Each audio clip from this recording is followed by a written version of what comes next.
A year ago, my life changed.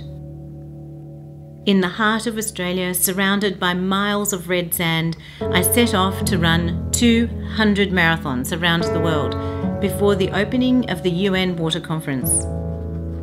To be honest, it was a crazy plan. But what was really crazy was how little was being done to tackle the world's water crisis.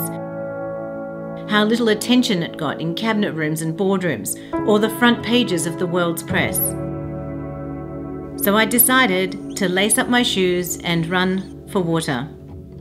To run crazy distances, equivalent to running from here in New York to Buenos Aires, or the length of the longest river in the world, and more. Running marathons in 35 countries has allowed me not only to see the water crisis for myself, but to meet people on its front lines.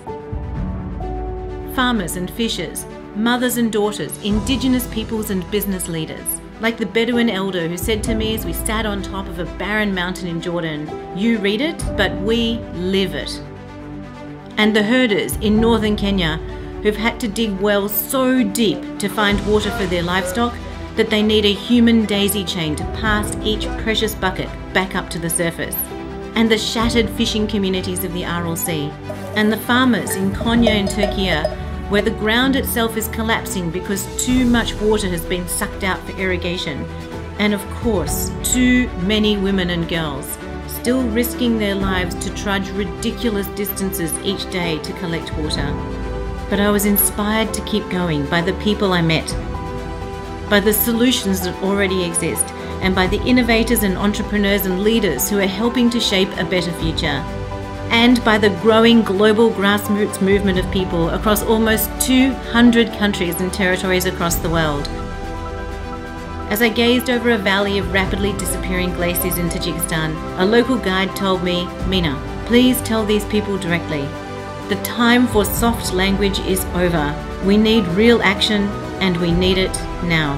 This UN Water Conference is our opportunity to kickstart real action on water.